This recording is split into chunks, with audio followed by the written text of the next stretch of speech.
देर में कागज में आग लगती है? सुनो मेरे भाई, 2 मिनट, 3 मिनट, 4 मिनट में आग लगती है? लगती है ना? 3 से 4 मिनट पे कागज पे फोकस मैं कर दूंगा तो आग लग जाएगी। किरणें सूरज की हैं, ग्लास ये है और कागज है, तीनों को एक साथ एक जगह पे रखा आग लग जाएगी।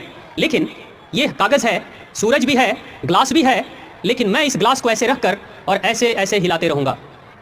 कितनी देर में आग लगेगी? कितनी देर में आग लगेगी? जोर से बोलो। नहीं लगेगी?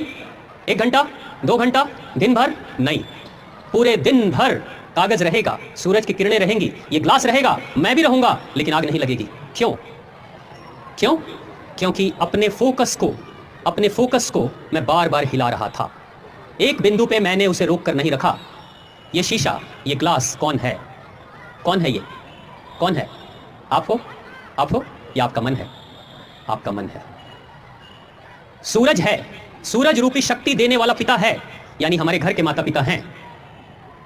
ये अग्नि को जलाने के लिए जो कागज है वो भी है, हम भी हैं, लेकिन हमारा ये जो मन रूपी ग्लास है वो डोल रहा है, हिल रहा है। कभी पढ़ाई पे, कभी किचन में, कभी टीवी पे, कभी व्हाट्सएप पे, कभी फेसबुक पे, कभी मित्र के पास, कभी फिल्म में, कभी घूम लेते हैं, कभी दोस्ती कर लेते हैं, कभी कुछ और कर लेते हैं। अगर मन बार बार डोलते रहेगा, हिलते रहेगा, सब कुछ होगा, जिंदगी में सारी चीजें होंगी, लेकिन वो नहीं होगा जो आप चाहते हो। आपके सपने जीवन में कभी साकार नहीं होंगे। कितनी भी पढ़ाई कर लोगे, कितने भी अच्छे परिवार से होगे, कभी कुछ नहीं कर पाओगे जीवन में अगर मन आपका डोल रहा होगा तो। लेकिन अगर उस मन रूपी ग्लास को एक बार एक जगह पर टिका दोगे, सिर्फ 1 साल 2 साल, जिंदगी बदल जाएगी।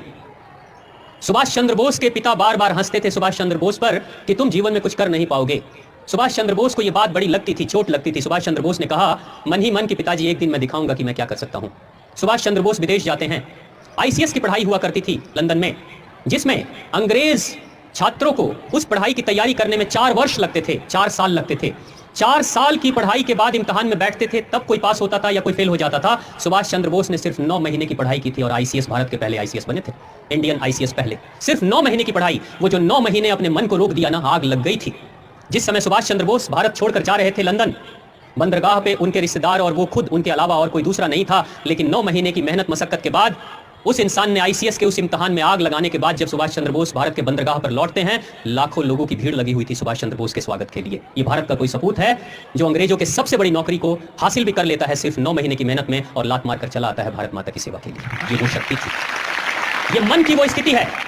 जब तुम्हारा मन डोलेगा तो कुछ भी कर लोगे, सपने कितने भी बड़े रखोगे, कुछ नहीं होने वाला है। तब फिर क्या होगा? जब आप बूढ़े हो जाओगे ना, तब कहोगे हमारे भी सपने बहुत बड़े बड़े थे, लेकिन माताजी ने सपोर्ट नहीं किया, तो पिताजी ने ये नहीं किया, तो दोस्तों ने ये किया, तो दुश्मनों ने किया। शिकायत के सिवा और कुछ नहीं रहेगा आपके पास में जीवन में। इसलिए बेहतर यही होगा, इन सारी शिकायतों की तरफ जाने से बेहतर है कि अपने मन को एक बार जिस कार्य को कर रहे हो ना, उस